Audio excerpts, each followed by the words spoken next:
الحمد لله رب العالمين والصلاة والسلام على سيد المرسلين وعلى آله وصحبه أجمعين ومن تبعهم بإحسان إلى يوم الدين.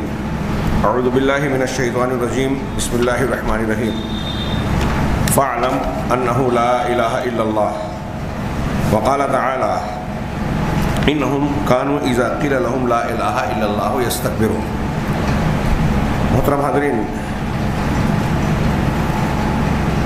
درس عقیدہ کے اس سلسلہ وار پروگرام میں ہم بریق الجمان کتاب کی سرسری تشریح کر رہے ہیں اور اس کے ضمن میں گفتگو کر رہے ہیں، اور شرح ارکان ایمان کے ضمن میں ہماری پہلی گفتگو اللہ تبارک و تعالیٰ پر ایمان سے متعلق جاری ہے. اور اللہ پر ایمان کے جو تین پہلو ہیں، اللہ کی ربوبیت، اس کی الوہیت اور اسماء و صفات میں اس کو اکیلا جاننا، جس کو توحید کہا جاتا ہے. اس میں ہم توحید الوہیت کی بحث کر رہے ہیں، جو تمام توحیدوں میں بھی سب سے زیادہ اہم ہے، اور اس کے بارے میں یہ بتایا گیا کہ تمام انبیاء اور ان کے امتیوں کے درمیان اسی توحید کا بنیادی جھگڑا رہا. انبیاء کی دعوت بنیادی طور سے توحید الوہیت ہی کی رہی، اور اس توحید الوہیت کا اظہار ہم کلمہ شہادت سے کرتے ہیں، لا الہ الا اللہ. لہذا یہ اگلا درس ہے شہادت اللہ الہ الا اللہ، لا الہ الا اللہ کی گواہی. لا الہ الا اللہ کی گواہی، اس کے معنی اور مفہوم کا تذکرہ کرنے سے پہلے تھوڑا سا یاد دلا دوں اس کی فضیلت کیا ہے لا الہ الا اللہ کی.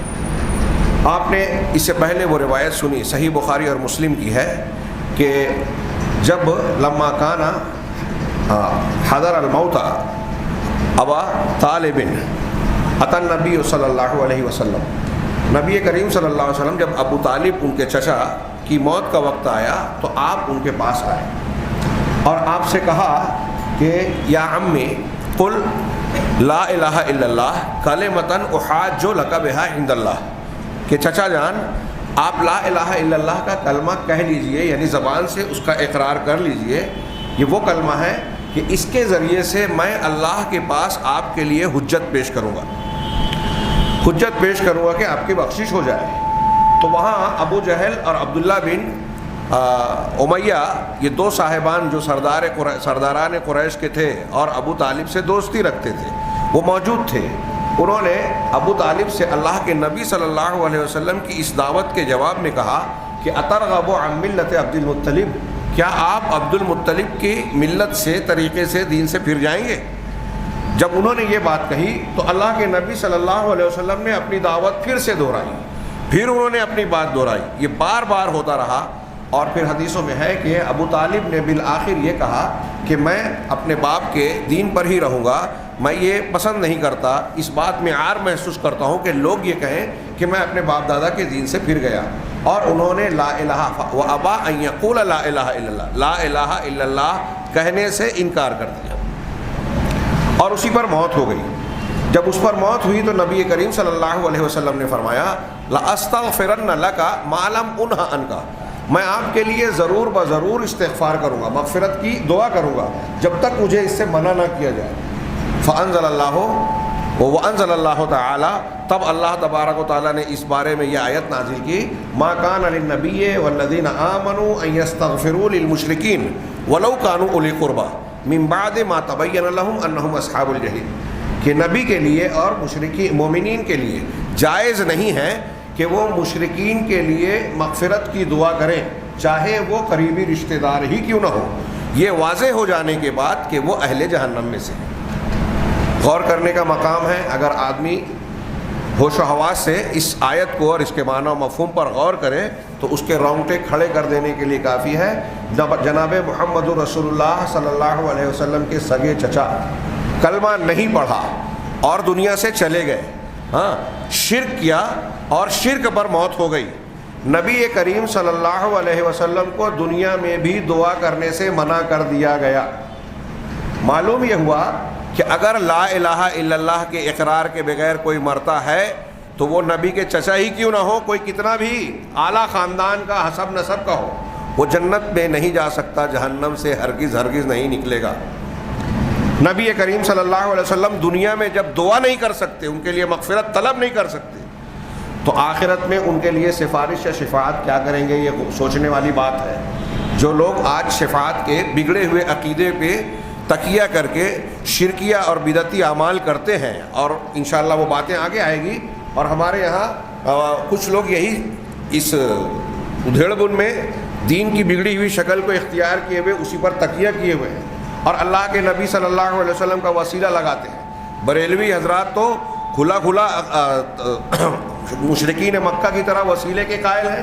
ہمارے ہاں جو دیوبندی حضرات ہیں، ہاں یہ جو میں کہہ رہا ہوں پوری ذمہ داری سے کہہ رہا ہوں، اچھی طرح دماغ میں بٹھا لیجئے، ان کے یہاں بھی آپ دیکھیں گے کہ دعا میں اللہ کے رسول صلی اللہ علیہ وسلم کا وسیلہ لگا کر دعا مانگنا آداب دعا میں بتایا جاتا ہے۔ آپ ان کی جو دعاؤں کے اہتمام دیکھیں گے اس میں بڑے بڑے علماء اور بزرگان ان کے اللہ کے نبی کی دعا کا وسیلہ لگاتے ہیں، جبکہ حضرت امام ابو حنیفہ رحمہ اللہ، امام ابو یوسف، امام محمد اسے حرام کہتے ہیں، تمام محدثین اسے حرام کہتے ہیں، یہ ثابت ہی نہیں ہے۔ حضرت آدم علیہ السلام نے جنت سے نکالے جانے کے بعد محمد صلی اللہ علیہ وسلم کے نام کے حق کا وسیلہ لگایا، یہ روایت من گھڑت اور موضوع ہے، لیکن اسے دھڑلے سے بیان کیا جاتا ہے اور اس سے استدلال کیا جاتا ہے۔ بہرحال یہاں ہمارے درس سے متعلق بات یہ ہوئی کہ لا الہ الا اللہ پر اگر انسان کی موت نہیں ہوئی تو وہ کبھی جہنم سے نہیں نکلے گا اور اسے سفارش بھی نہیں ملے گی۔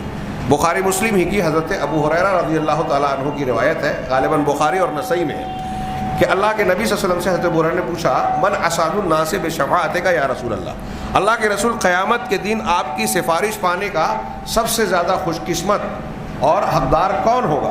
تو آپ نے کہا من قال لا الہ الا اللہ خالصا من قلبہ، وہ شخص جو لا الہ الا اللہ کو اپنے دل کے اخلاص اور خلوص کے ساتھ کہتا ہے۔ مطلب یہ ہوا کہ اللہ کے نبی کی سفارش پانے کے لیے لا الہ الا اللہ کی گواہی ضروری ہے۔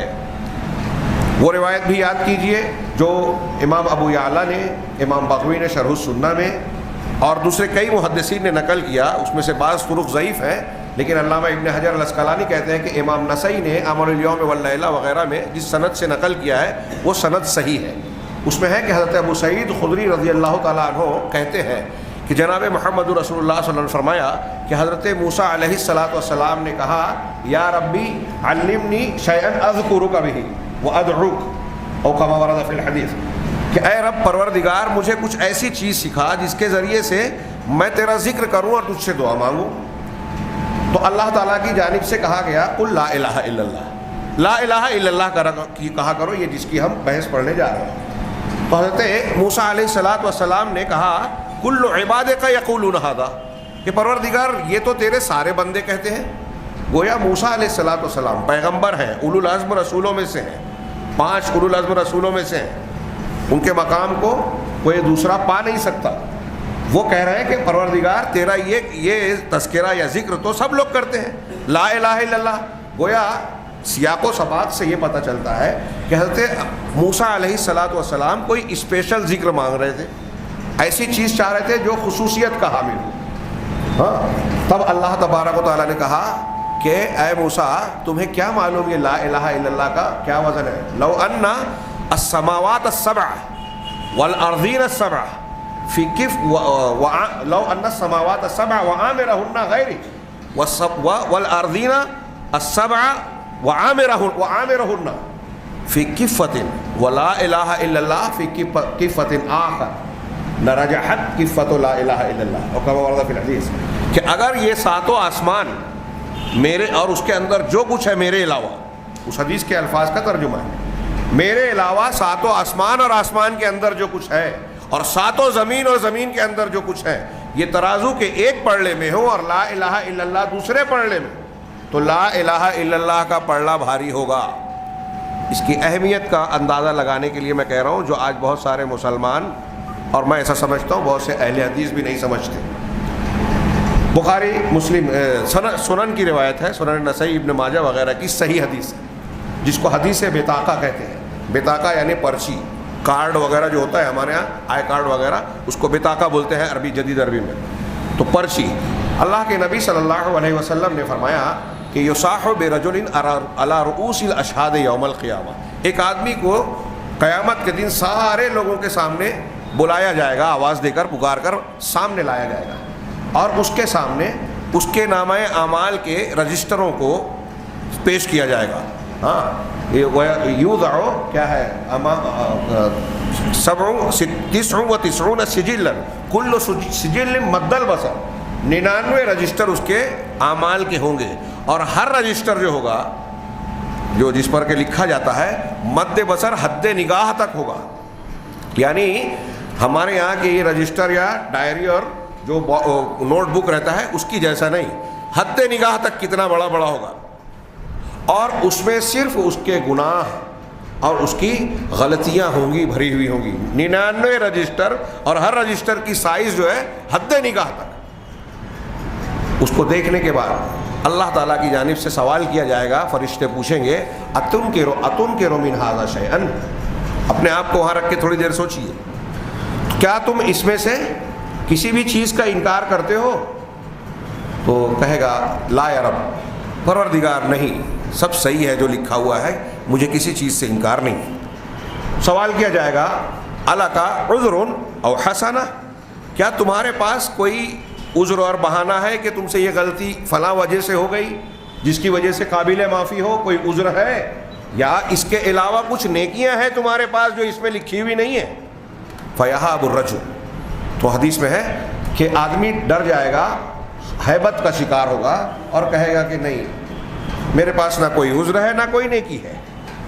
تو اللہ کی جانب سے کہا جائے گا کہ انکا لا ظلم علیک اليوم، آج تم پر ظلم نہیں ہوگا، تمہاری نیکی ہے. فتخرج له بطاقہ، تو اس کے لیے ایک بطاقہ یعنی ایک پرچی نکالی جائے گی، ایک پرچی نکالی جائے گی اور کہا جائے گا کہ یہ تیری نیکی ہے. تو وہ جواباً کہے گا کہ ما هذه البطاقہ من هذه السجلات، کہ پروردگار یہ ایک چھوٹی سی پرچی ان بڑے بڑے رجسٹروں کے مقابلے میں کیا حیثیت رکھتی ہے؟ تو اللہ کی جانب سے کہا جائے گا انک لا ظلم علیک اليوم، ہاں تجھ پر آج ظلم نہیں کیا جائے گا. اتعرف ما فی ھذا، تم جانتے ہو اس میں کیا ہے؟ اس بطاقہ میں لکھا ہوگا جو اس کی نیکی ہوگی، اشہد ان لا الہ الا اللہ واشہد ان محمدا عبدہ ورسولہ، کہ میں گواہی دیتا ہوں اللہ کے سوا کوئی معبود برحق نہیں ہے، لا الہ الا اللہ کی گواہی، اور اس بات کی گواہی دیتا ہوں کہ محمد اللہ کے بندے اور اس کے رسول ہیں. اللہ نہیں ہے، بندے ہیں، اور رسول ہے، یہ مقام ہے. یہ دو گواہیاں اس میں ہوگی. تو حدیث میں ہے کہ تمام 99 رجسٹروں کو ایک پلڑے میں ترازو کے رکھا جائے گا اعمال کے، اور لا الہ الا اللہ کو دوسرے پلڑے میں رکھا جائے گا. لا الہ الا اللہ کا پلڑا بھاری ہو جائے گا،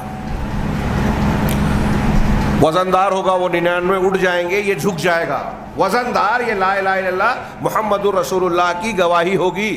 لا الہ الا اللہ کی گواہی کا وزن محسوس کیجیے.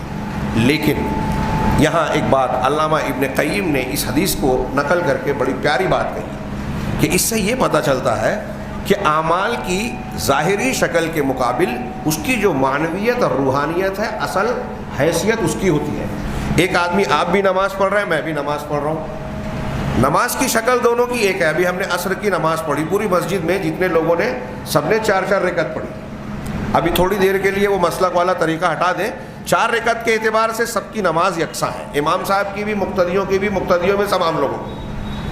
لیکن اب سوچئے کہ کسی کا خلوص ہوگا، کسی کے اندر خلوص نہیں ہے، کسی نے سنت کی زیادہ پابندی کی، کسی نے نہیں کی، کسی کے اندر خشوع خضوع زیادہ تھا، کسی کے اندر کم تھا، کسی کے اندر نہیں تھا. کوئی بازار میں خریداری کر رہا تھا، کوئی اللہ تبارک و تعالیٰ سے گڑ گڑا رہا تھا. کسی کے عقیدے صحیح ہیں، کسی کے عقیدے صحیح نہیں ہیں. 4 رکعت اس نے بھی پڑھی، 4 رکعت دوسرے نے بھی پڑھی. کیا سب کی برابر ہوگی نماز؟ نہیں. علامہ ابن قیم وہی کہتے ہیں کہ ایک ہی عمل 2 لوگ کر رہے ہیں جس کی ظاہری شکل و صورت ایک جیسی ہے، لیکن اندر سے حقیقت میں زمین و آسمان کا فرق ہے دونوں کے اندر. ایسے ہی یہ لا الہ الا اللہ کا معنی اور مطلب بھی ہے کہ لا الہ الا اللہ سارے لوگ، بہت سے لوگ کہہ رہے ہیں آج دنیا میں، لیکن سب کا لا الہ الا اللہ یکساں نہیں ہے. یہی وجہ ہے جو جملہ انہوں نے کہا جس پر آدمی کو چونک جانا چاہیے. ہم لا الہ الا اللہ کی فضیلت سن کے خوش ہو جاتے ہیں کہ اتنا وزن دار ہے, ہمارے گناہ تو ابھی 99 رجسٹر بھرے نہیں ہیں اور یہ تو 99 رجسٹر سے زیادہ وزن دار ہے. تو اس خوش فہمی میں مت رہیے. علامہ ابن قیم نے کہا کہ غور کرنے کی بات ہے کہ بہت سے وہ لوگ جو لا الہ الا اللہ کہنے والے ہیں وہ جہنم میں جائیں گے. لا الہ الا اللہ والے کہنے والے جہنم میں جائیں گے. اس کا مطلب یہ کہ ان کا لا الہ الا اللہ وزندار نہیں ہے, 99 رجسٹر پر بھاری نہیں پڑ رہا ہے, آسمان اور زمین سے بھاری نہیں پڑ رہا ہے, جو پہلے والی روایت بیان کیا میں نے. کیوں؟ اس لیے کہ انہوں نے لا الہ الا اللہ کو ویسے نہیں کہا جیسے کہنا چاہیے. اسی لیے ہمارے اور آپ کے لیے ہم نے لا الہ الا اللہ کی فضیلت بہت پڑھ لی, اور یہاں یہ بات دماغ میں رکھ لیں. جو لوگ کہتے ہیں کہ فضیلت میں فضائل دیکھو مسائل نہ دیکھو, وہ فضائل دیکھ رہے ہیں اور پھر لا الہ الا اللہ کے الٹ چیزیں بھی کر رہے ہیں, اس لیے ان کا لا الہ الا اللہ کوئی وزندار نہ رہے. ایسا ہو سکتا ہے, اللہ محفوظ رکھے. غور کرنے کی بات ہے. تو اب ہمارا لا الہ الا اللہ وزندار کب ہوگا؟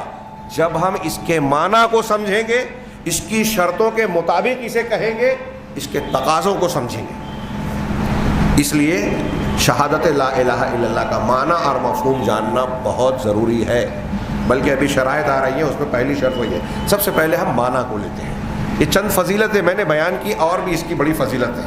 لا الہ الا اللہ کو بطور ذکر اگر کوئی بندہ کہتا ہے بہت فضیلت کی بات ہے.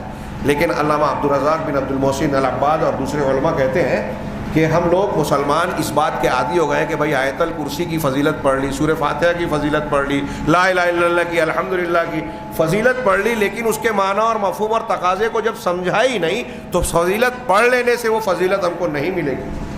اس کے معنی کو سمجھ کر حتی الامکان اپنی طاقت کے مطابق کوشش کرنی چاہیے کہ ہم اس کے معنی کے مطابق اپنے آپ کو ظاہر باطن میں ڈالیں, تب اس کی فضیلت ملے گی, ورنہ بے فائدہ ہے.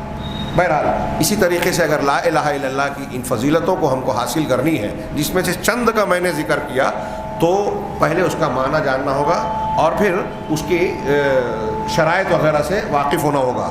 پہلی بات, لا الہ الا اللہ کی گواہی کا مطلب کیا ہے؟ ہم گواہی دیتے ہیں, اور گواہی جو ہوتی ہے وہ دل سے ہوتی ہے اور زبان سے اس کا اظہار ہوتا ہے, دل میں یقین ہوتا ہے. زبان, اگر آپ کوئی بات زبان سے کہہ رہے ہیں, دل میں یقین نہیں ہے, تو یہ شہادت نہیں ہوگی.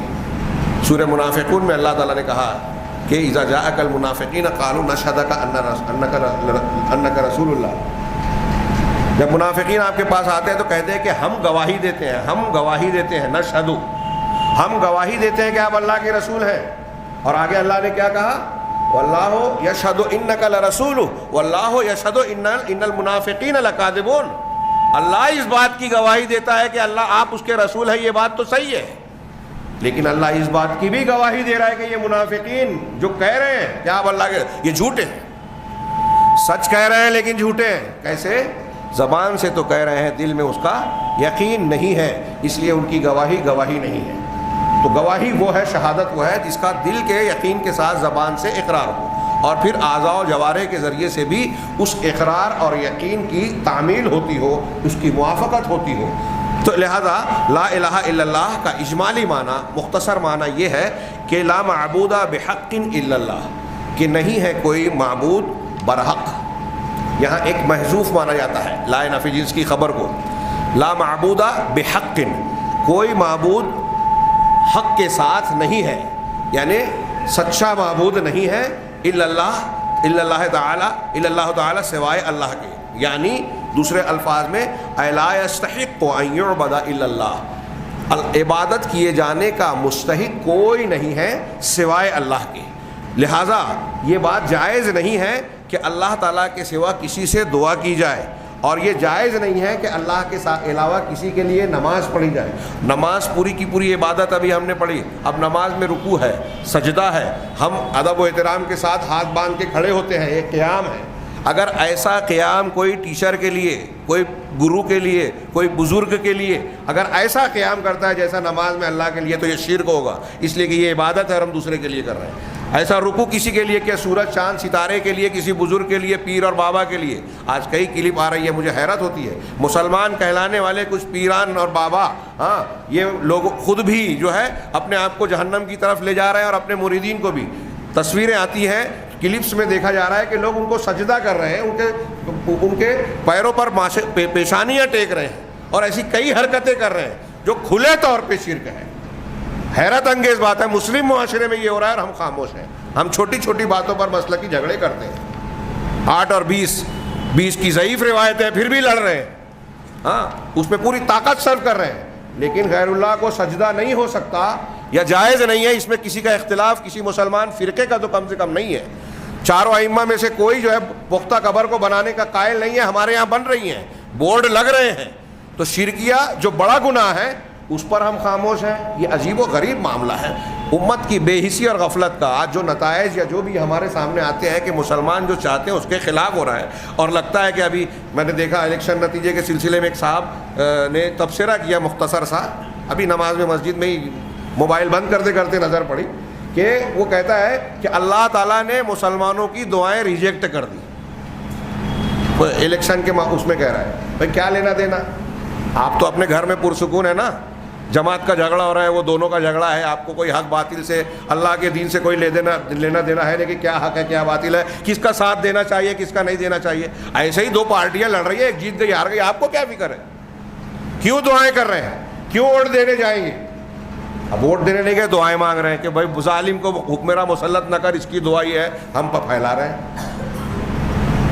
پوری قوم میں ہر وہ عمل ہر وہ بات جو پستی کی زوال کی ہو سکتی ہے وہ آج امت مسلمہ میں کوئی ایک چیز ایسی نہیں ملے گی جو نہ ہو زوال کی. آپس میں لڑنا, بچوں کی تربیت کا نہ ہونا, اخلاق کا پست ہو جانا, انتقامی ذہنیت کا ہونا, گری ہوئی اور گھٹیا ذہن اور سوچ کا ہونا, ہر بات میں ذاتی طور سے بدلہ لینا, دین کی کوئی فکر نہیں کرنا, دین سے جماعت سے اجتماعیت سے کوئی لاپرواہ ہو جانا, ہر وہ چیز جو تنزلی کی ہو سکتی ہے, تنزلی کا سبب ہو سکتا ہے, آج کوئی چیز ایسی نہیں ہے جو مسلمانوں میں نہیں ہے.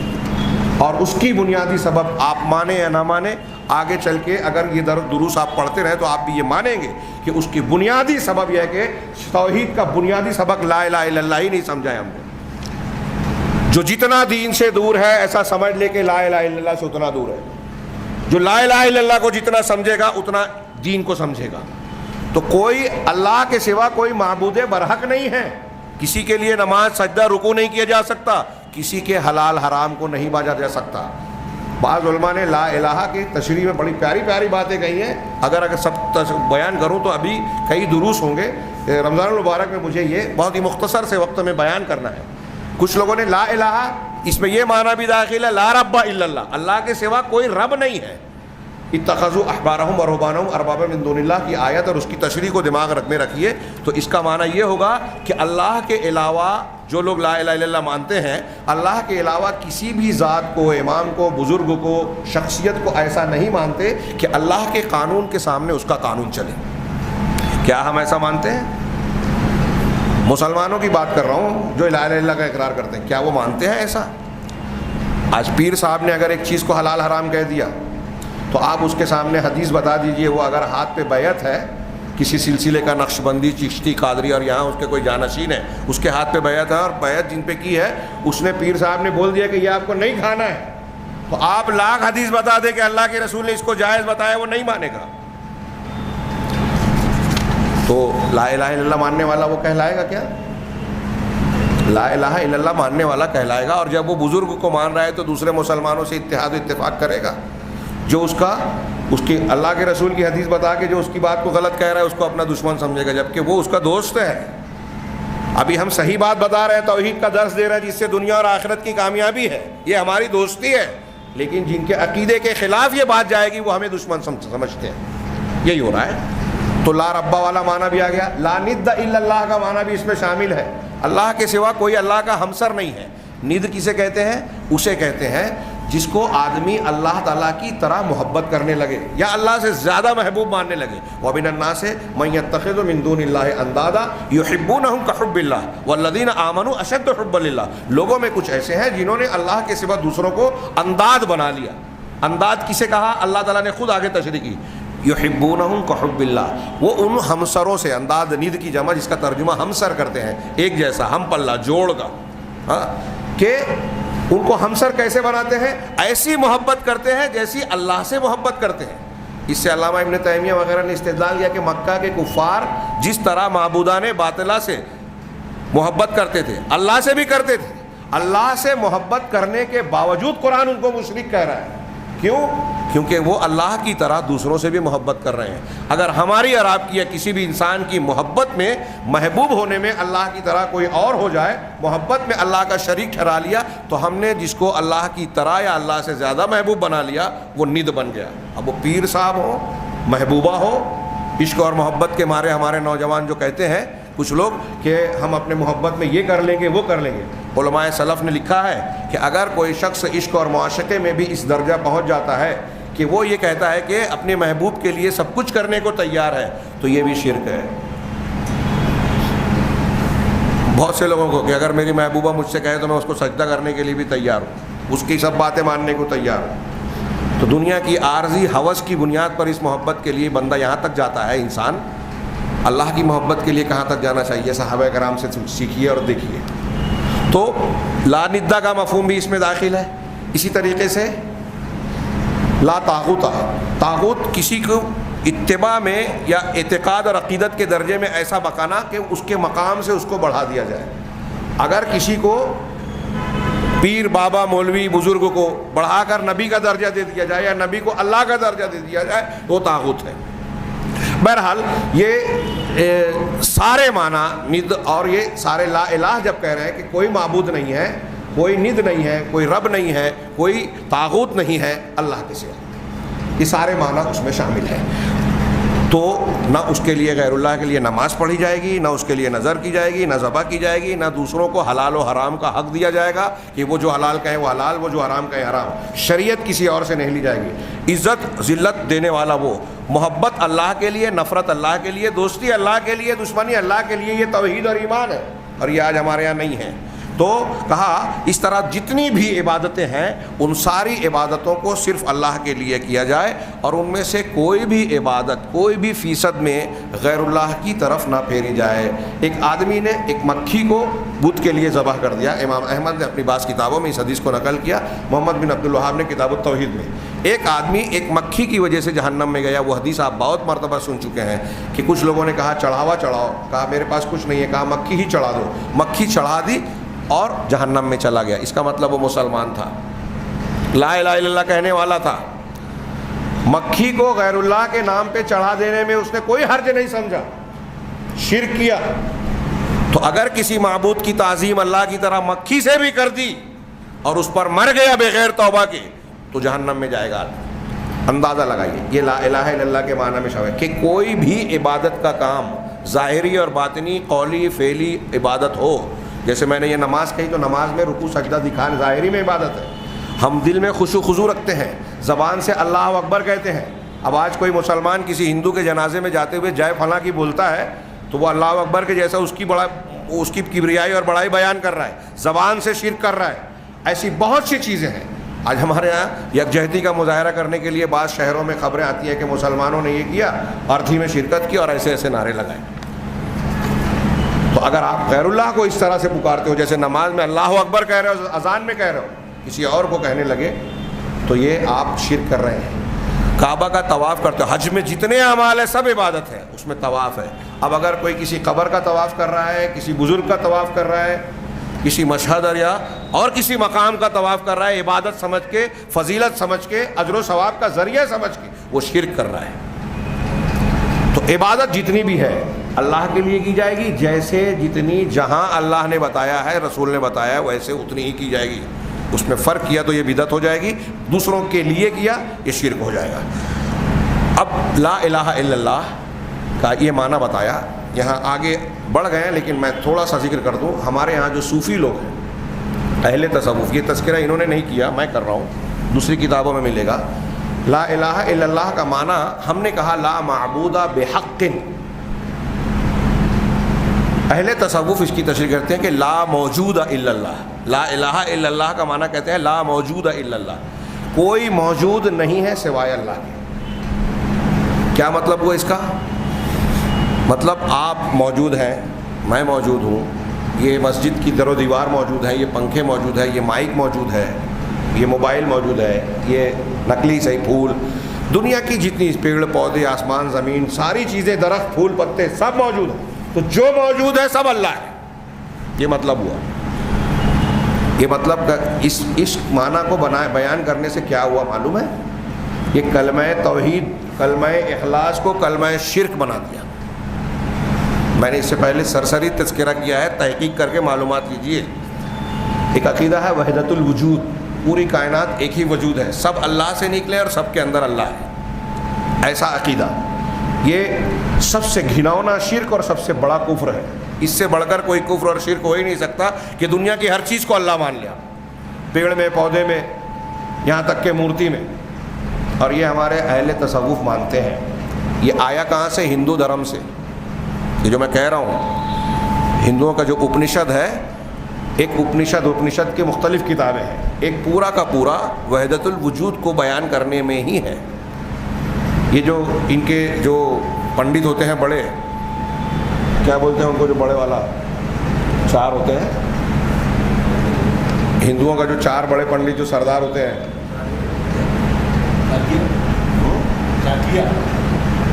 شنکر آچاریہ. تو شنکر آچاریہ نام کا ایک پرانا آدمی گزرا ہوا ہے، بہت کم عمر میں مر گیا. ہندو دھرم میں ایسا کہا جاتا ہے، ہندو دھرم کی تاریخ میں، کہ وہ پہلا آدمی تھا جس نے وید کی تشریح وحدت الوجود کے عقیدے کے مطابق کی، اور وہ وحدت الوجود کا قائل تھا. ہاں، اور یہ جو ابن عربی وغیرہ ہے، ہندوستان کے پنڈتوں سے اس نے اپنشد کا اور وحدت الوجود کا درس لے کر گئے تھے. اور ان الحق وغیرہ کہنے والا جو تھا منصور ابن حلاج، حسین ابن حلاج، یہ لوگ اسی فلسفے کے قائل تھے، ہندو دھرم کے فلسفے کے. سب میں اللہ ہے، اور اوم کی تشریح میں بعض پنڈت یہی کہتے ہیں. اسی لیے وہ کہتے ہیں کہ ہم اللہ کو بھی مانتے ہیں، سب میں اللہ ہے، آپ کے اندر ہے، میرے اندر ہے. میری خود ایک پنڈت سے گفتگو اور بحث ہوئی. خیر اس تفصیل سے جائے بغیر اس وحدت وجودی اور ہما اوست کے عقیدے کے مطابق لا الہ الا اللہ کی تشریح کی انہوں نے. اور یہ جس کو ہم کلمہ توحید کہہ رہے ہیں، اس کو میں نے عرض کیا کہ یہ کلمہ شرک بنا دیا. ہمارے یہاں یہ قائل ہیں. کچھ دنوں پہلے ناندیڑ میں ایک اہل حدیث طالب علم نے دیوبندی اجلاس کے اندر مفتی صاحب سے، دیوبند کے مفتی صاحب سے سوال کیا کہ ہمارے یہاں کے مفتی صاحب نے یہ کہا. میں نام لے کے بیان کر رہا ہوں، مقصد کسی کی بدنامی کرنا، مخالفت کرنا یا اختلاف کو ہوا دینا نہیں ہے. مقصد یہ بتانا ہے کہ ہمارے کتنے قریبی لوگوں میں کتنی بھیانک عقیدے کی خامیاں پائی جاتی ہیں اور لوگ اس سلسلے میں مصلحتوں کا شکار ہیں. اس نے کہا کہ ہمارے ناندیڑ شہر کے مفتی صاحب یہ کہتے ہیں کہ ہر چیز میں اللہ ہے. میں نے ان سے جا کے سوال کیا، وہ نیا اہل حدیث ہوا تھا، اس کی کلپ آئی تھی، ویڈیو کلپ 2-2.5 سال پہلے کی بات.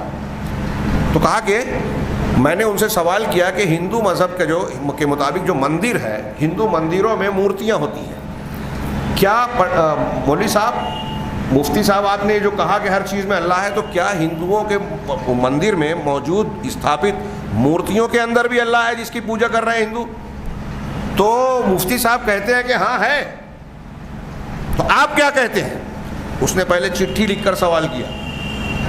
اس سوال کو پڑھ کر برہم ہو گئے مفتی صاحب، غصہ ہو گئے اور کہا کہ کون ہے جس نے یہ گستاخی کی، ایسا سوال کیا ہے؟ نوجوان کھڑا ہوا، اس کو اسٹیج پر بلایا گیا. اسٹیج پر بلانے کے بعد اس کو ڈانٹا پھٹکارا گیا. یہ ویڈیو کلپ میں موجود ہے.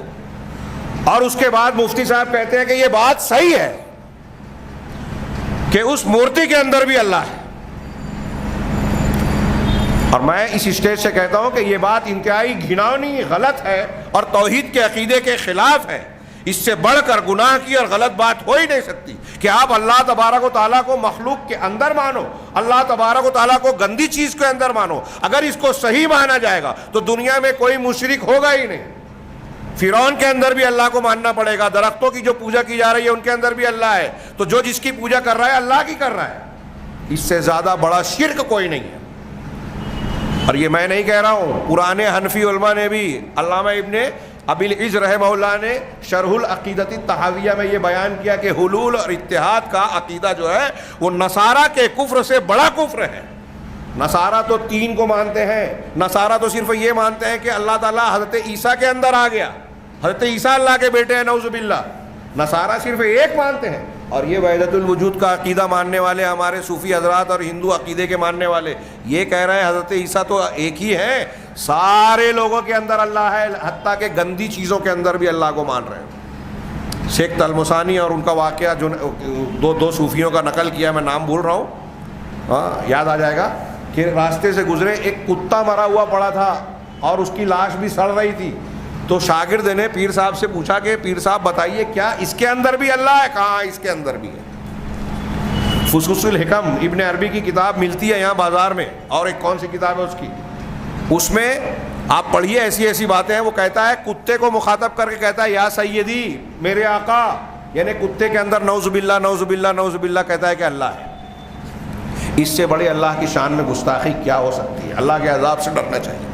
ہمارے گرد و پیش میں یہ عقیدے پائے جاتے ہیں، اور ان صوفیوں کے واقعات فضائل اعمال کے نام سے بیان کیے جاتے ہیں، صوفیوں کے قصے بیان کیے جاتے ہیں۔ جب عام آدمی، جاہل آدمی اور خواتین یہ واقعات سنتے ہیں اور پھر صوفیوں اور بزرگوں کے عقیدے کو سنتی ہیں، تو ان کی بزرگی کو سمجھ کر ان کے عقیدے کو صحیح سمجھ لیتے ہیں اور اس کو قبول کرتے ہیں، اور آج ہمارے یہاں یہ آج عام ہے۔ اور اس کا نتیجہ یہ ہے کہ بہت ساری ایسی باتیں جو اہل تصوف کے عقیدے کی بنیاد پر بولتے ہیں، ہمارے شعراء اپنے شعر میں بولتے ہیں، ہمارے نثر نگار نثر میں بولتے ہیں، ہم لوگ اس کو دہراتے رہتے ہیں۔ اللہ ہر جگہ ہے، ہر چیز میں اللہ کا جلوہ ہے، یہ اسی عقیدہ ہے، وحدت الوجود کی بنیاد پر ہے، ہر چیز میں اللہ کا جلوہ ہے۔ اگر یہ مانا ہے کہ اللہ تعالیٰ کی مخلوق ہے اور اللہ تبارک و تعالیٰ کی عظمت، حکمت اور دوسرے پہلو اس میں نظر آتے ہیں تو ٹھیک ہے، لیکن ہر چیز میں اللہ کا جلوہ یعنی اللہ کی ذات اس میں ہوتی ہے، یہ شرک ہے۔ امداد المشتاق نامی کتاب بازار میں ملتی ہے، دیوبند سے چھپتی ہے۔ مولانا اشرف علی تھانوی نے اپنے پیر صاحب امداد اللہ مہاجر مکی کے افادات پر شرح کی، اور اس پر ایک تیسرے صاحب نے کی۔ اس میں امداد اللہ مہاجر مکی صاحب کے اقوال نقل کیے گئے ہیں کہ عقیدہ وحدت الوجود اگرچہ حق ہے، لیکن اس کو علماء اور عارفین نہیں سمجھ پاتے تو عوام کیا سمجھے گی؟ بتائیے، انہوں نے حق کہہ دیا۔ انہی کا واقعہ اسی کتاب میں آپ دیکھ سکتے ہیں کہ وہ مجلس میں بیٹھے ہیں، پردے کے پیچھے گئے، تھوڑی دیر بعد نکلے تو لنگی نہیں چھوڑ رہے ہیں۔ کہا، پوچھا کیا بات ہے؟ ابھی تو اندر گئے تھے، اندر پانی بھی نہیں ہے۔ تو کہا وہ حاجیوں کا جہاز سمندر میں ڈوب رہا تھا، میں بچانے چلا گیا تھا۔ دو واقعہ ہے اس میں اس طریقے کا، اور حاجی صاحب کا ہی ہے۔ دیوبندی بریلوی دونوں اس کو پیر مانتے ہیں، دیوبندی بڑوں کے جتنے ہندوستان کے بڑے علماء سب ان کو پیر مانتے ہیں۔ تو جب حاجیوں کا جہاز آیا اور حاجیوں سے پوچھا گیا کہ تم فلاں فلاں تاریخ کو کوئی واقعہ پیش آیا تھا؟ کہا ہاں، ہمارا جہاز جو ہے وہ بھنور میں پھنس گیا تھا، ڈوبنے کو تھا کہ اچانک بھنور سے نکلا، ہم نے باہر جھانک کے دیکھا تو دیکھا کہ پانی میں حاجی امداد اللہ مہاجر مکی جہاز کا سیرا پکڑ کر کھینچ کے بھنور سے نکال رہے ہیں۔ یہ انہوں نے بیان کیا۔ ہمیں ہنسی آ رہی ہے اور واقعی بظاہر ہنسی کی چیز ہے، لیکن حقیقت میں رونے کی بات ہے۔ اسی میں ایک واقعہ یہ بھی ہے کہ حاجی صاحب کو ایک صاحب نے آگے بتایا کہ ہمارا جہاز پھنس گیا تھا اور ہم نے دیکھا کہ آپ نے آ کے جہاز نکالا۔ تو حاجی صاحب کہتے ہیں کہ یہ اللہ ہے جو کرتا ہے، لیکن کس کی شکل میں آ کے کر دیتا ہے تاکہ دوسرے کا نام ہو جائے۔ نعوذ باللہ نعوذ باللہ، یعنی وہ یہ کہنا چاہ رہے ہیں کہ اللہ ان کی شکل میں آئے۔ اسی میں ایک واقعہ یہ ہے کہ ایک بزرگ سے کسی نے پوچھا کہ اگر وحدت الوجود حق ہے تو آپ جو ہے وہ غلیظ اور حلوہ دونوں کھا کے بتاؤ۔ اسی کتاب میں شرح کے اندر تو اس بزرگ کو غصہ آ گیا۔ اب ان کو جب غصہ آتا ہے باباؤں کو، پیر صاحبان کو، پھر کرامت کھیلتے ہیں، جوش آ گیا۔ ہاں، اور پھر اس کے بعد غصے میں آ کر انہوں نے اپنے آپ کو کیا ہے انسانی شکل میں حلوہ کھا کے بتایا، اور سور کی شکل اختیار کر کے گوہ کھا لیا۔ یہی لفظ کتاب میں بھی لکھا ہوا ہے، گوہ، غلیظ کی جگہ وہاں لکھا ہے کہ گوہ کھا کے بتا دیا۔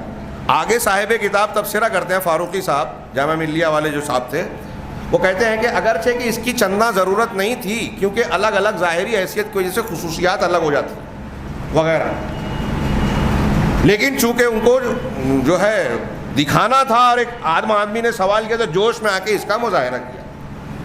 بات لمبی ہو رہی ہے، اتنے وقت پہ مجھے درس ختم کر دینا چاہیے تھا، لیکن تھوڑا سا میں اس لیے بھی بیان کرنا ضروری سمجھا کہ آپ کو یہ اندازہ ہو کہ ہمارے گرد و پیش میں کیسی بدعقیدگیاں پائی جاتی ہیں، اور یہ جتنی بدعقیدگیاں پائی جاتی ہیں یہ میں اس لیے بتا رہا ہوں کہ یہ لا الہ الا اللہ کا جو معنی ہم سمجھنے جا رہے ہیں، یہ جتنے لوگ یہ مان رہے ہیں وہ لا الہ الا اللہ کے بالکل خلاف ہیں، بالکل خلاف۔ ہمارے یہاں وہ طبقہ جو حکومت قائم کرنے کی بات کرتا ہے، حکومت الہیہ، یہ جماعت اسلامی والی فکر، اخوانی فکر، اس میں لا الہ الا اللہ کی جو تشریح کی جاتی ہے اس میں صرف قانونی اعتبار سے توحید کو مانا جاتا ہے. ہاں، وہ لا حاکم الا اللہ صرف تشریح کرتے ہیں، لا حاکم الا اللہ، اللہ کے سوا کوئی حاکم نہیں ہے. اب معبودیت میں، عبادات کے معاملات میں وہ غیر ضروری سمجھتے ہیں اس کو، ان کی توحید بھی ادھوری، ناقص، اور لا الہ الا اللہ کا معنی اگر ہم غلط نہیں کہیں تو یہ کہہ سکتے ہیں کہ انتہائی ناقص بیان کرتے ہیں. لا الہ الا اللہ انہوں نے بھی نہیں سمجھا ہے، وہ چاہے سید قطب ہوں، چاہے مولانا مودودی صاحب ہوں یا حسن البنا ہوں، اگر وہ یہ تشریح کرتے ہیں، ہاں بہت بڑی بات کہہ رہا ہوں، کچھ لوگوں کو تو یہ برداشت ہی نہیں ہوگا، ہاں اگر وہ یہ تشریح کرتے ہیں تو میں یہ کہتا ہوں کہ انہوں نے لا الہ الا اللہ کے پورے معنی کو نہیں سمجھا ہے. اس لیے لا الہ الا اللہ کا وہ معنی سمجھیے جو قرآن و حدیث کی روشنی میں صحابہ کرام نے سمجھا تھا. اور وہ معنی کیا ہے؟ اہل علم کہتے ہیں لا معبود بحق الا اللہ، معبود برحق اللہ کے سوا کوئی نہیں ہے. یہ لا نفی جنس کہا جاتا ہے عربی میں، یعنی جس لفظ پر یہ آ جاتا ہے اس جنس کی نفی کرتا ہے. جیسے کہا گیا لا صلاۃ، کوئی نماز نہیں ہے. یہ کوئی کا ترجمہ کہاں سے آیا؟ نفی جنس کی وجہ سے. کوئی نماز نہیں ہے الا بام الکتاب، سوائے سورہ فاتحہ کے. اب امام کی نماز ہو کہ مقتدی کی نماز ہو، ہاں تہجد کی نماز ہو کہ فرض ہو سنت ہو، کوئی نماز سورہ فاتحہ کے بغیر نہیں. ایسے ہی یہاں کہا لا الہ کوئی معبود نہیں، یہ کوئی کا ترجمہ کہا لا نفی جنس کا، تو لا نفی جنس ہے اور الہ اس کا اسم ہے. لا الہ کوئی الہ نہیں ہے، یعنی الہ جنس کی کوئی چیز ہے ہی نہیں الا اللہ، سوائے اللہ کے. ہاں، اور اس کی خبر جو ہے محذوف ہے، جس کو ہم نے کہا بحق. اور الہ کا لفظ جو ہے، الہ جو ہم کہہ رہے ہیں، یہ الہ کا لفظ عربی میں الہ یا الہو، فتح یفتح سے بنا ہے. اس کا مصدر ہے جو الوہیت بولا جاتا ہے، الہتن و الوہتن و الوہیتن، یہ اس کا مصدر ہے. اس کا معنی ہوتا ہے عبادت کرنا. ہاں، والالہ، الہ کا مطلب ہوتا ہے وہ معبود جس کی اطاعت کی جائے، دل جس کی الوہیت کے قائل ہوں محبت و تعظیم کے ساتھ، دل محبت و تعظیم کے ساتھ جس کے سامنے بندگی اختیار کریں، دل اس کے سامنے عاجزی اختیار کریں، اس کا خوف اور ڈر دل میں رہے، اور اس کے توابع، اس کے تحت میں جو چیزیں آتے ہیں وہ بھی. اب ہم اللہ تبارک و تعالیٰ کا نام جو کہتے ہیں اللہ، بس 2-4 منٹ میں بات کو سمیٹ رہا ہوں. اللہ کہتے ہیں، اللہ جو لفظ ہے اللہ کا اسم ذات ہے، بنیادی نام ہے. کچھ لوگوں کا کہنا ہے کہ یہی اللہ کا اسم اعظم بھی ہے. اللہ تبارک و تعالیٰ نے اللہ کا ذکر کر کے دوسرے ناموں کو اس کی طرف ذکر کیا، هو اللہ الذی لا الہ الا هو الملک القدوس السلام المؤمن المہیمن. دوسرے ناموں کو ذکر کر کے اللہ کو اس کے بعد ذکر نہیں کیا. اس سے پتہ چلا کہ اللہ اسم ذات ہے، اسم خاص ہے. اس کی طرح اللہ کی طرح ایک اور نام کا ذکر اللہ نے اس طرح سے کیا ہے، الرحمن. اس لیے الرحمن کو اسم صفت بھی کہتے ہیں، اسم ذات بھی. یہ اسماء و صفت کی بحث میں یہ تھوڑا سا میں تشریح کروں گا، ہو سکتا ہے ابھی بعض لوگوں کو سمجھ میں نہ آیا ہو. تو اللہ کا اسم ذات ہے. یہ اللہ بھی کچھ لوگ کہتے ہیں کہ یہی الہ سے بنا ہے. الہ بورڈ نہیں ہے، اس کو بورڈ پہ سمجھانا چاہیے. الہ پر ال لگایا جائے، الہ. اب درمیان میں کئی الف ہونے کی وجہ سے یا پہلے اور بعد میں ایک حمزہ کو بیچ کا الہ کا حذف کر دیا گیا اور 2 لام ہو گیا اور ان دونوں کو ملا دیا گیا، اللہ ہو گیا. الہ پہ ال داخل ہوا، یہ تعریف کا یعنی معرفہ کہلانے کا. الہ پر اللہ کے اللہ بنایا، تو اس طرح اللہ کا نام بنا. الہ یا الہو معنی عبادت کرنا. ایک ہوتا ہے الہ یا الہو، باب سمع سے. کچھ لوگوں نے کہا الہ سے اللہ بنا ہے، اور الہ کا معنی ہوتا ہے متحیر ہونا، حیران ہونا، تعجب میں پڑ جانا. تو اس کا معنی لوگوں نے کہا کہ اللہ کو اللہ کیوں کہتے ہیں. مولانا ابوالکلام آزاد نے بھی لکھا کہ اگر اس کو مادہ مانا جائے الہ، اور میں کہتا ہوں دونوں کو ماننے میں حرج نہیں ہے، زیادہ راجح پہلا والا ہے کہ معبود کے معنی میں. لیکن اگر الہ سے بھی مانے متحیر ہونا، تو متحیر ہونا مولانا آزاد نے بڑی پیاری تشریح کی. میں اپنے الفاظ میں شارٹ میں کہوں اختصار کے ساتھ کہ دنیا کی جتنی بھی مخلوقات اور مصنوعات ہے وہ انسان بنائے ہوئے اللہ. کوئی چیز کو دیکھ کے ہم پہلے حیرت کرتے ہیں، اس سے حیرت میں مبتلا ہو جاتے ہیں، لیکن جیسے جیسے اس کو سمجھتے ہیں اس کے تعلق سے ہماری حیرت ختم ہو جاتی ہے. کوئی نئی چیز آتی ہے ہم حیرت سے دیکھتے ہیں سبحان اللہ، لیکن جب اس کو پہچانے لگتے ہیں یہ ایسے فنکشن کام کرتا ہے، یہ مشین اس طرح سے کام کرتی ہے، تو اس کے متعلق جو ہماری تعجب اور حیرت کی بات ہوتی ہے ختم ہو جاتی ہے. اس کے ساری مخلوق اور مصنوع کا یہی بات ہے کہ معاملہ ہوتا ہے.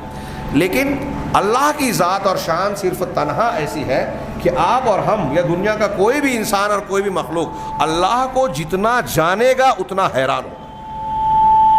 اللہ کو جاننے کے بعد آپ کو حیرانی ہوگی. اللہ کی ذات و صفات کا جب علم آپ کو حاصل ہوگا تو آپ حیرت زدہ ہوں گے اور اس نتیجے پر پہنچیں گے کہ اللہ کو جتنا جاننے کے بعد یہ احساس ہوتا ہے کہ ہم ابھی اور زیادہ جو نہیں جانتے وہ زیادہ ہے. ہم اللہ کے بارے میں حقیقی علم حاصل نہیں کر سکتے. علم حاصل ہونے کے بعد ہمیں یہ احساس ہوتا ہے کہ ہمیں علم نہیں ہے. اللہ تبارک و تعالیٰ کا علم تھوڑی دیر کے لیے میں کئی مرتبہ کہہ چکا ہوں. سوچو دنیا میں کتنے علم ہیں, ہمارے کتنے بال ہیں صرف ہمارے ایک انسان کے, ایک درخت کے کتنے پتے ہیں, درخت کے پتے میں کتنے سبز مایہ ہیں, اس کے اندر وہ کیا کیا جو اجزاء ہوتے ہیں سائنس والے نام رکھتے ہیں. ایک درخت کی جڑ کے کتنے ریشے ہیں, ہم ایک کا نہیں گن سکتے. اللہ وَأَحْصَىٰ كُلَّ شَيْءٍ, اللہ نے ہر چیز کو گن رکھا ہے, دنیا کی ہر زبان کو جانتا ہے, ہمارے جسم کی ایک ایک چھوٹی سے چھوٹی وہ نسیں, وہ مادے خون کے وہ ذرات جو خوردبین سے نظر آتے ہیں اللہ تعالیٰ کے سامنے ہر وقت ہیں. ایک ذرے کو دیکھنے کی وجہ سے دوسرا کوئی ذرہ کبھی اللہ کی آنکھ سے علم سے اوجھل یا غائب نہیں ہوتا. تھوڑی دیر کے لیے آج جب بستر پہ لیٹیے گا تو سوچیے اللہ کے اس علم کے بارے میں, دنیا میں کتنی زبانیں ہیں, کتنے علم ہیں, کتنے چیزیں ہیں, کتنی مخلوقات ہیں, ہر چیز کو اللہ نے گن رکھا ہے. ہم تو 3 چیزوں میں, یہاں کچھ کیمیا والے بیٹھے ہیں, ایک غبارے میں کہتے ہیں کہ کئی ملین جو ہے وہ ذرات ہوتے ہیں. ہاں 2-3 غبارے ہو جائے تو ہمارے کیلکولیٹر میں ان کی گنتی نہیں ہو پائے گی. اللہ تعالیٰ نے ہر چیز کو گن رکھا ہے. سوچئے تھوڑی دیر کے لیے, اور کوئی ایک چیز کو جاننے سے کوئی دوسری چیز اللہ کے ذہن سے نکل جائے, علم سے نکل جائے, ایسا نہیں ہوتا. تو اب آپ جب غور کریں گے نا تو جتنا جانیں گے اتنا حیرت زدہ ہوں گے. اللہ کی شان یہ ہے. تو اللہ کا یہ اسم ذات ہے.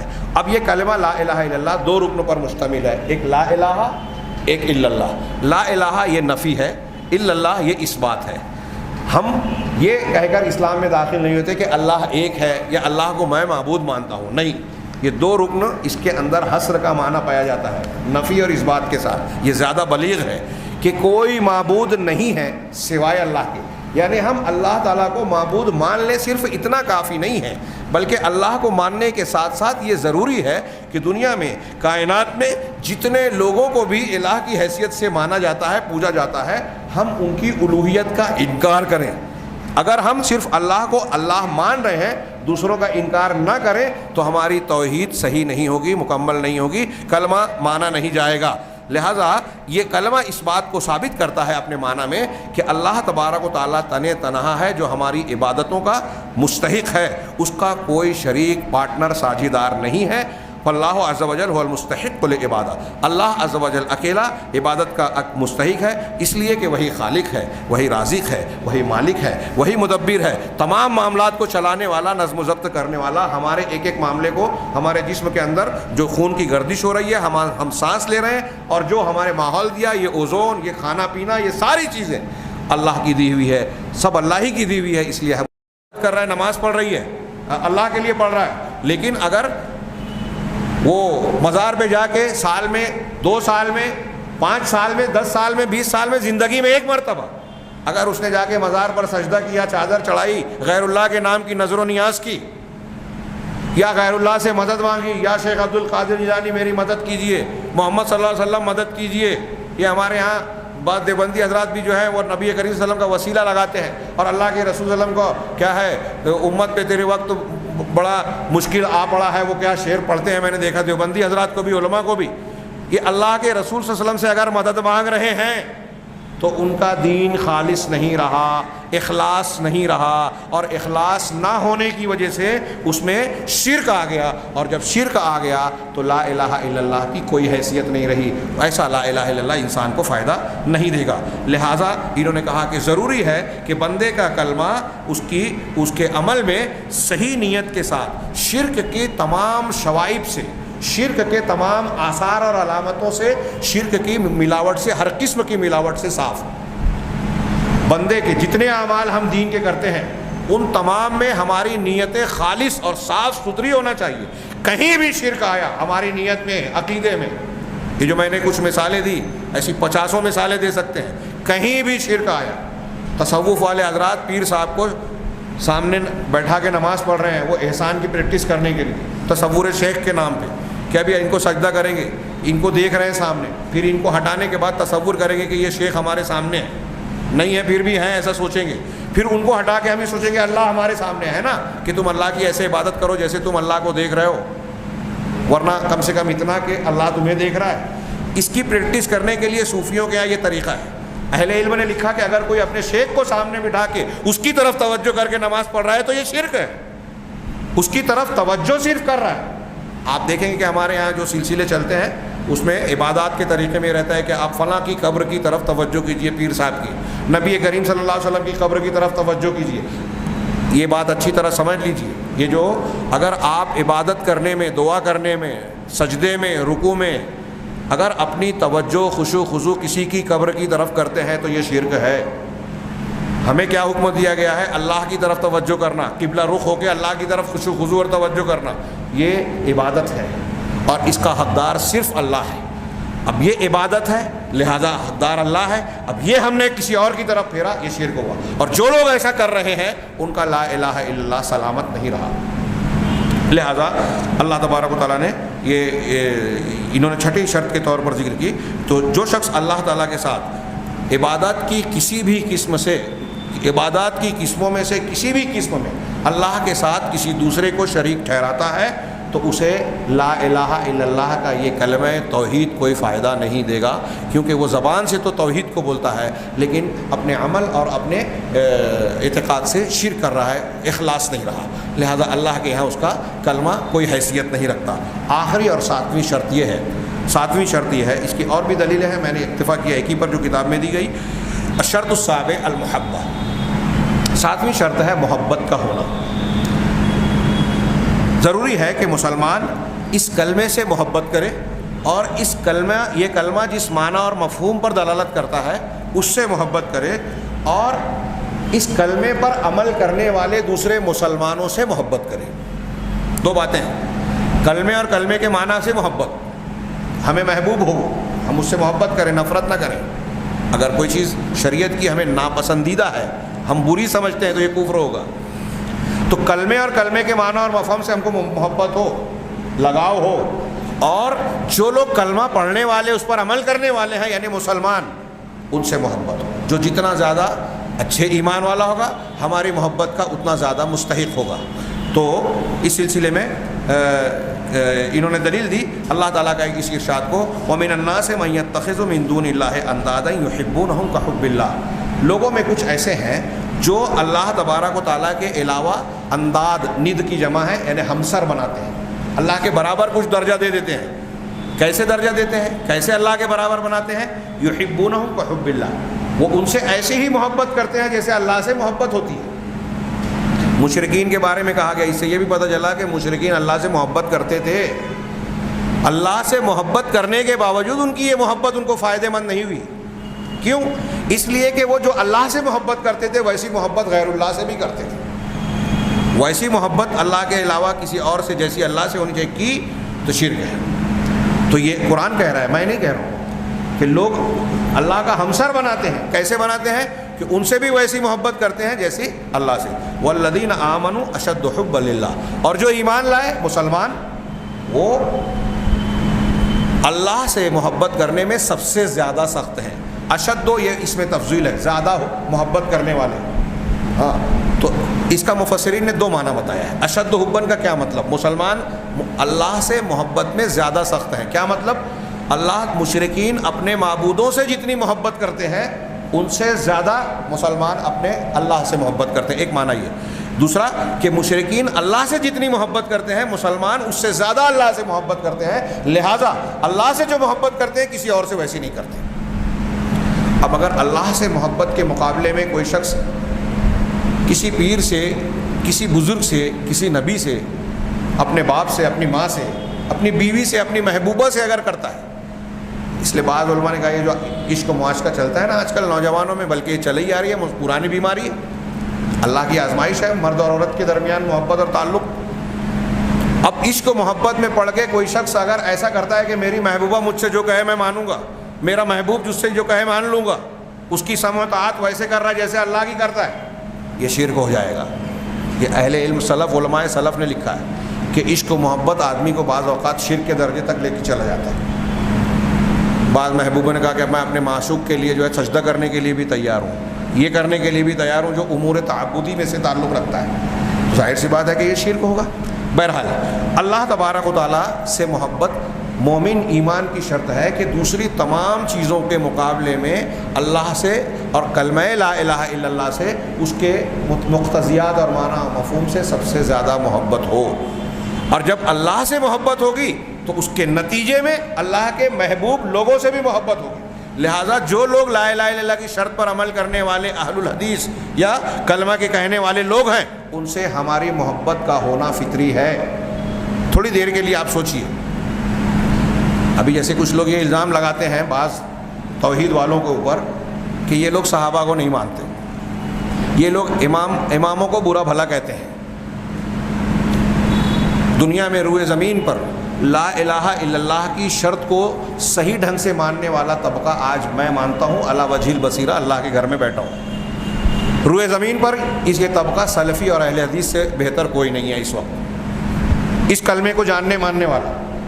اور جو شخص لا الہ الا اللہ کے معنی اور مفہوم، اس کے شرائط اور تقاضوں کو سمجھتا ہے، وہ ہر چیز کو اس کے مقام پر رکھتا ہے۔ یہ لوگ جتنا اعتدال ہر چیز میں رکھتے ہیں، آپ کو دنیا میں کوئی انسان نظر نہیں ہے، کوئی جماعت نظر نہیں آئے گی۔ لہذا انبیاء کا جو مقام ہے، اہل حدیث انبیاء کو انبیاء کا مقام دیتے ہیں، فرشتوں کو فرشتوں کا درجہ دیتے ہیں، نہ کم نہ زیادہ۔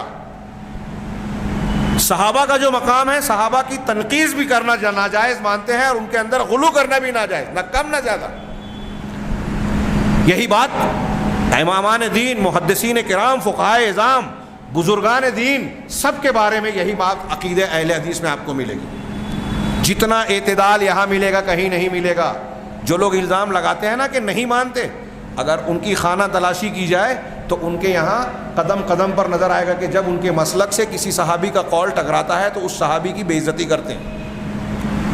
میں مثالیں دے سکتا ہوں لیکن میں سمجھتا ہوں اس کی ابھی ضرورت نہیں ہے۔ اس صحابی کی بے عزتی کرنے کی کوشش کرتے ہیں اس کی بات کو رد کرنے کے لیے کہ صحابہ کرام میں حضرت انس، حضرت ابو ہریرہ غیر فقیہ تھے۔ آپ کے فقہ ان کے درجے کو پہنچ سکتے ہیں؟ قرآن حدیث کو جانے بغیر انسان کے اندر فقاہت نہیں آ سکتی۔ جو جتنا قرآن و حدیث جانے گا اسی کے اعتبار سے اس کے اندر فقاہت ہوگی۔ اب اس میں درجات ہوں گے الگ بات ہے، لیکن یہ کیا بولتے ہیں کہ وہ بس حدیث کو حفظ کرنے والے تھے، فقیہ نہیں تھے۔ فقیہ امت تھے حضرت ابو ہریرہ رضی اللہ تعالیٰ عنہ۔ اس کی بہت سی دلیلیں اور مثالیں دی جا سکتی ہیں، خیر ایسی اور بھی کئی مثالیں دی جا سکتی ہیں۔ تو اہل الحدیث جو ہے ہر شخص کو اس کے مقام پر رکھتے ہیں، جس سے جو محبت کا تقاضا ہے اس کو وہی دیتے ہیں، اور یہی ان کے عقیدے کا حصہ ہے۔ اللہ تبارک و تعالیٰ صحابہ کرام کے بارے میں جو قرآن و حدیث میں کہتا ہے، قرآن میں کہا گیا، حدیثوں میں کہا گیا کہ اللہ ان سے راضی، وہ اللہ سے، مہاجرین و انصار کی یہ ساری فضیلتیں مانتے ہیں۔ محدثین اور فقہا کے بارے میں وہ ساری چیزیں مانتے ہیں جو ان کے درجے اور مقام کے لائق ہیں، لیکن ان کے درجے کے ماننے کا یہ مطلب نہیں ہے کہ جو کوئی شخص اگر کسی امام کی تقلید کر رہا ہے تو ان کی عزت و احترام کا تقاضا یہ منوانا چاہتا ہے کہ ہم بھی ان کی تقلید کرنے لگے۔ ان کی تقلید کے کرنے کا جواز یا وجوب کی کوئی دلیل قرآن و حدیث میں اور روئے زمین پر موجود نہیں ہے۔ بلا وجہ کھینچتان، بحث مباحثہ اور ہٹ دھرمی کی جائے یہ الگ بات ہے۔ پیر صاحب کی پیری کو منوانے کے لیے کہ وہ ہوا میں اڑتے تھے، پانی پہ چلتے تھے، یہ فضولیات باتیں ہیں۔ اول تو یہ دلیل نہیں ہے کسی کی بزرگی، اگر کسی کی کرامت ثابت بھی ہو جائے، کوئی ہوا میں اڑتا ہے، پانی پہ چلتا ہے، یا کوئی اس طرح کی باتیں ثابت بھی ہو جائے، تو کیا اس کی وجہ سے ہم اس کو رسول کا درجہ دے دیں یا اس کی باتوں کو ویسا مان لیں جیسے کہ واجب الاتباع ہے؟ یہ ہمارے دین کی تعلیم نہیں ہے۔ لہٰذا اس کو اچھی طرح سمجھیں۔ بہت سارے مسلمانوں کو اس تعلیم کی ضرورت ہے۔ وہ محنت کر رہے ہیں، اپنے آپ کو مسلمان سمجھتے ہیں، اپنے علماء پر اعتماد کرتے ہیں، لیکن دین کے تقاضوں کو، لا الہ الا اللہ کی شرائط کو، ان چیزوں کو سمجھا ہی نہیں ہے۔ نتیجہ یہ نکلتا ہے کہ وہ معنی اور مفہوم کو غلط جاننے کی وجہ سے ایک طرف تو لا الہ الا اللہ کی مخالفت کرتے ہیں۔ یہ آخری شرط محبت والی اچھی طرح دماغ میں بٹھائیے۔ اس کو سمجھنے کے لیے تھوڑی سی ایک اور واضح مثال دے دوں۔ ہم میں سے یہاں کوئی بھی شخص، کوئی بھی مسلمان جاہل سے جاہل جو اسلام کی تھوڑی سی بھی شدھ بدھ رکھتا ہو، اس کے بارے میں اگر اس سے پوچھا جائے کہ کیا تم کو ابو جہل سے محبت ہو سکتی ہے، کسی مسلمان کو ہو سکتی ہے؟ جواب دیجیے آپ لوگ۔ ابو جہل سے ہم میں سے کسی کو محبت ہو سکتی ہے؟ فرعون کے کردار قرآن میں موجود ہے، موسیٰ علیہ السلام کا اور اللہ کا دشمن۔ کیا ہم میں سے کوئی شخص ہے جو فرعون سے محبت رکھ کے پسند کرے فرعون کو؟ نہیں نا۔ یہ فطری تقاضا ہے ایمان کا کہ اللہ کا دشمن ہمارا دشمن ہو، ہم اس سے محبت اور ہمدردی نہیں رکھ سکتے. لیکن چونکہ فرعون ابو جہل کا معاملہ بہت کھلا اور واضح ہے، اس لیے وہاں تو معاملہ جواب دینے میں دقت نہیں ہے. لیکن ہم اپنے سماج میں دیکھیں تو یہاں معاملہ بڑا گڑبڑ کا ہے. اللہ سے محبت، رسول سے محبت، صحابہ سے محبت، ائمہ دین، محدثین کرام سے محبت، لیکن ایک آدمی لا الہ الا اللہ کے معنی اور مفہوم اور صحیح عقیدے کو اگر نہیں سمجھتا تو آپ دیکھیں کہ صحیح عقیدے کے ماننے والوں سے وہ نفرت کر رہا ہے. آج مسلک الگ الگ ہیں. اہل الحدیث، میں یہ مانتا ہوں، میرا عقیدہ ہے، یہ حق پر ہے، یقین ہے. اگر یقین نہیں ہوگا تو ہمارا عقیدہ صحیح نہیں ہے. یہ مجھے یقین ہے، یہ یقین ہے جو ایمان کا حصہ ہے کہ مسلک اہل حدیث یا اہل حدیث کا جو عقیدہ ہے قرآن و حدیث کا، یہ توحید اور نبی کے اتباع والا، یہ سب سے سچا اسلام اور درست قرآن و حدیث سے ثابت شدہ عقیدہ اور دین ہے. میں یہ مانتا ہوں. اب جو لوگ میرے اس عقیدے سے متفق نہیں ہیں وہ مجھ سے نفرت کرتے ہیں. ہو سکتا ہے میرا یہ درس سنے تو گالیاں دے رہے. ابھی کچھ تقریریں میں نے کی تو اس پہ کامنٹس آئے، اخوانیت اور جماعت اسلامی یا ان لوگوں کے موقف کو سامنے پیش کیا تو کچھ لوگ کہتے ہیں سعودی عرب کے در خرید ہیں، یہ جو ہے ایمان فروش ہیں، یا یہ ایسے ہیں، یہ ویسے ہیں. کیوں یہ بول رہے ہیں؟ وہ علم کی بنیاد پہ نہیں بول رہے ہیں. انہوں نے اپنے طور سے جو عقیدہ اور دماغ میں حق سمجھ کر بسا رکھا ہے، اس بنیاد پر اس اینک سے دیکھ رہے ہیں. ان کو سعودی عرب غلط نظر آ رہا ہے اور انہیں ترکی، ایران صحیح نظر آ رہے ہیں اپنی بدعقیدگیوں کے باوجود، کیونکہ انہوں نے صحیح دین اور عقیدے کو سمجھا ہی نہیں ہے. یہ عقیدہ ہماری اینک اور آنکھ کی روشنی ہے جس سے ہم صحیح کو صحیح اور غلط کو غلط دیکھ سکتے ہیں. اس لیے جتنے صحیح عقیدے والا ہے وہ جھوٹے پروپیگنڈے اور جھوٹی خبروں سے متاثر اور مرعوب نہیں ہوتا. صحیح عقیدے والا مرعوب پروف ہوتا ہے، دنیا کی ظاہری چیزوں سے مرعوب نہیں ہوتا. صحیح عقیدے والا، اور جس کے عقیدے میں کھوٹ ہے وہ چمک دمک دیکھ کے متاثر اور مرعوب ہو جاتا ہے. وہ پل پل میں اپنے عقیدوں میں جو ہے تبدیلیاں کرتا ہے، اس کے اندر تلون ہوتا ہے. صحیح عقیدے والے میں تلون یا مزاج گرگٹ کی طرح بدلنے والا مزاج آپ کو نہیں ملے گا. تو جو لوگ، میں یہ کہہ رہا ہوں آخری سبقہ کے، لا الہ الا اللہ سے، اس کے مدلول سے اور لا الہ الا اللہ کے ماننے والوں سے محبت ہو. اب لا الہ الا اللہ کے ماننے والوں سے جو لوگ آج نفرت کر رہے ہیں، ان کے ایمان کی سلامتی کا سوچئے کیا ہے. وہ کیوں نفرت کر رہے ہیں اہل حدیث سے؟ آج اہل حدیث سے نفرت کرنے والے آپ کو بہت ملیں گے، اور بعض لوگوں کے بارے میں تو ہم یہ کہہ سکتے ہیں کہ وہ اتنی نفرت کرتے ہیں کہ شاید اتنی نفرت غیر مسلموں سے بھی نہیں کرتے. اہل حدیث سے نفرت کرنے کا مطلب ان لوگوں کا یہ ہے کہ لا الہ الا اللہ کے ماننے والوں سے نفرت کر رہے ہیں. اور میری اس بات کو اگر ان تک پہنچتی ہے، چاہے وہ کسی اور ذریعے سے یوٹیوب اور ویب سائٹ کے، تو وہ میری اس بات پر غور کرے، تحقیق کرے، غصہ نہ ہو جائیں، فوراً کمنٹ نہ ڈالیں. اس بات کو سننے کے بعد وہ تحقیق کریں کہ اہل حدیث کا عقیدہ کیا ہے، قرآن و حدیث کے موافق ہے یا مخالف. آپ اس کے خلاف ہیں تو آپ کا عقیدہ صحیح ہے یا غلط. یہ کوئی چھوٹی موٹی بات نہیں ہے. ہمارے اور آپ کے ہمیشہ کی زندگی کا فیصلہ اسی پر ہونا ہے، آخرت کی زندگی کا، کامیابی یا ناکامیابی. لہٰذا جب عقیدہ صحیح ہوگا تو لا الہ الا اللہ سے، اس کے معنی اور مفہوم سے محبت ہوگی. لا الہ الا اللہ کے ضمن میں ثابت ہونے والی پوری شریعت سے ہمیں محبت ہوگی، اور لا الہ الا اللہ کے ماننے والے، اس کے شرائط کے پورا کرنے والے مسلک اور اہل مسلک سے محبت ہوگی. ابو جہل سے، فرعون سے، ان کے مسلک کو ماننے والے ابلیسی ٹولوں سے ہم کو محبت نہیں ہو سکتی. بدعتی اور مشرک سے محبت نہیں ہوگی، توحید والوں سے محبت ہوگی. اور آج اس کی بھی کمی پائی جاتی ہے. اس کمی کی وجہ یہ ہے کہ وہ لوگ اس مفہوم کو، لا الہ الا اللہ کی شرائط کو سمجھتے نہیں ہیں. یہاں یہ میں نے بات کو سمیٹ کر ختم کر دیا. یہ 7ویں شرط تھی. اس کے بعد انہوں نے نواقض لا الہ الا اللہ کا تذکرہ کر کے یہ کہا کہ لا الہ الا اللہ کو توڑ دینے والی بہت ساری چیزیں ہیں. شیخ محمد بن عبد الوہاب کا ایک کتابچہ، علامہ ابن باز رحمہ اللہ کا ایک کتابچہ پایا جاتا ہے جس میں انہوں نے 10 چیزوں کو ذکر کیا ہے کہ اگر ان 10 چیزوں میں سے کوئی ایک چیز پائی گئی تو انسان کا لا الہ الا اللہ ٹوٹ جاتا ہے. یہ مشہور 10 چیزوں کا ذکر کیا ہے. اللہ کے ساتھ شرک کرنا، قرآن حدیث یا رسول کا مذاق اڑانا، اسی طریقے سے اللہ کے رسول کے مقابلے میں کسی اور کے طریقے کو اللہ کے رسول کے طریقے سے بہتر سمجھنا. ایسی 10 چیزوں کا انہوں نے ذکر کیا ہے. وہ میں بعد میں تذکرہ کروں گا. یہاں انہوں نے اس کا ذکر نہ کرتے ہوئے صرف یہ کہا، اور یہ 10 ہی نہیں ہے، ایسی بہت سی چیزیں ہیں کہ آپ اگر عمل میں، عقیدے میں، زبان سے وہ بات کہیں گے، قرآن و حدیث کا مذاق اڑایا مثال کے طور پہ، تو آپ کا لا الہ الا اللہ صحیح ہوتے ہوئے بھی ٹوٹ جائے گا، ختم ہو جائے گا، جب تک کہ آپ توبہ نہ کریں سچی. تو یہ کہہ رہے ہیں کہ وہ بہت ساری چیزیں ہیں. لیکن تین بنیادی چیزوں میں یہ سمٹی ہوئی ہے: کفر اکبر، شرک اکبر اور نفاق اکبر۔ شرک اکبر کی جتنی قسمیں ہیں ان میں سے کوئی بھی چیز پائی گئی تو انسان کا لا الہ الا اللہ ٹوٹ جائے گا۔ کفر اکبر کی جتنی بھی چیزیں ہیں، بڑا کفر، اس کی جتنی چیزیں ہیں اس میں سے کوئی ایک چیز بھی پائی گئی تو انسان کا لا الہ الا اللہ ٹوٹ جائے گا۔ نفاق اکبر کی جتنی شکلیں ہیں ان میں سے کوئی ایک چیز پائی گئی تو انسان کا لا الہ الا اللہ ٹوٹ جائے گا۔ تو نفاق اعتقادی، عقیدے کا نفاق جو ہوتا ہے وہ نفاق اکبر ہے۔ یہ سب کے سب ایمان کی اصل اور بنیاد کے خلاف ہے۔ اور اس کے علاوہ انہوں نے کہا کہ یہاں شرک اکبر تک پہنچانے کے کچھ ذرائع بھی ہیں، اگرچہ کہ کچھ ایسی چیزیں ہیں جو توحید کو توڑتی نہیں ہیں لیکن توحید کے خلاف شرک کی طرف لے جانے کا ذریعہ بنتی ہیں، جو آج ہمارے اعمال، اعتقادات اور اقوال میں پائی جاتی ہیں۔ وہ اس کا بیان انشاءاللہ انہوں نے کہا کہ 7ویں باب میں بیان کیا جائے گا۔ اسی طریقے سے انہوں نے اس کا تذکرہ نہیں کیا شرک کے، توحید کے نواقص کا۔ انشاءاللہ موقع مناسبت رہا تو میں نے دو تین چیزوں کا ذکر کیا، اور میں جو شخص شوق رکھتا ہے تو وہ کتابچہ اردو میں بھی ترجمہ اس کا پایا جاتا ہے، نواقض لا الہ الا اللہ کے نام سے کتابچہ پایا جاتا ہے، اسے پڑھیں اور سمجھیں۔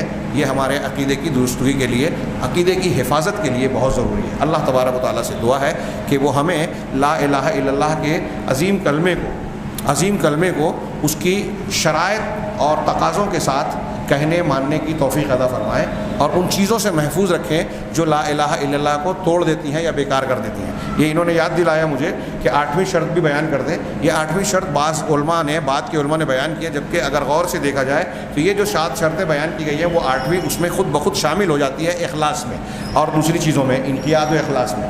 8ویں شرط جو شیخ ابن باز اور دوسرے علماء نے بیان کی ہے وہ یہ ہے کہ لا الہ الا اللہ کو قبول کرنا، اور والکفر بما یعبد من دون اللہ، کہ اللہ کے سوا جن لوگوں کی عبادت کی جاتی ہے ان سب کا انکار کرنا۔ قرآن کی کئی آیتوں میں ہے، جیسے حضرت ابراہیم علیہ السلام نے اپنے قوم کے لوگوں کو مخاطب کر کے کہا کہ اننی براء مما تشرکون، میں بری ہوں اس سے جن کا تم شرک کرتے ہو۔ اور اسی طریقے سے بعض حدیثوں میں بھی ہے کہ جو شخص لا الہ الا اللہ کہے وَيَكْفُرُ بِمَا يُعْبَدُ مِن دُونِ اللَّهِ، اور کفر کرے ان کا جن کا اللہ تبارک و تعالیٰ کے علاوہ جن کی عبادت کی جاتی ہے، تو وہ جنت میں جائے گا، جہنم سے اللہ تعالیٰ اس کو بچا لے گا۔ اسی طریقے سے ایک حدیث میں ہے کہ اللہ کے رسول صلی اللہ علیہ وسلم نے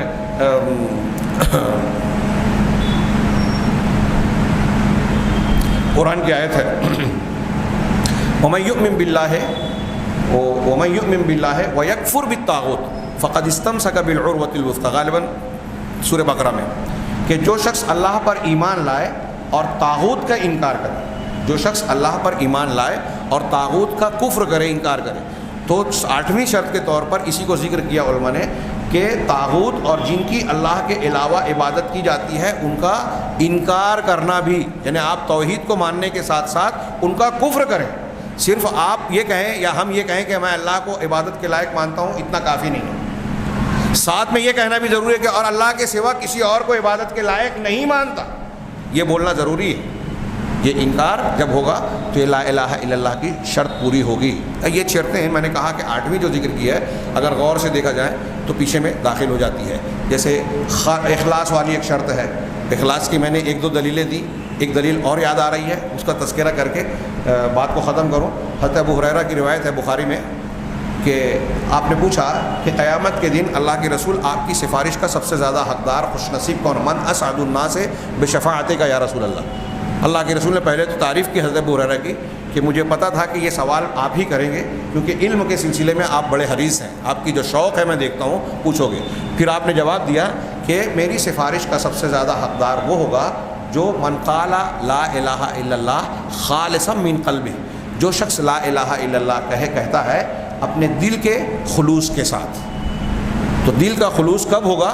جب شرک سے نجات ہوگی، اور شرک سے نجات میں یہ 8ویں شرط آ گئی کہ غیر اللہ کے جو کی عبادت کی جاتی ہے ہم اس کا انکار کریں۔ اللہ تبارک و تعالی ہمیں صحیح توحید اور کلمہ سمجھنے اور اس کے مطابق عمل کرنے کی توفیق عطا فرمائے، اسی پر زندہ رکھے اور اسی پر موت دے، اور اس کی برکت سے دنیا اور آخرت کے تمام فتنوں اور عذابوں سے محفوظ رکھے۔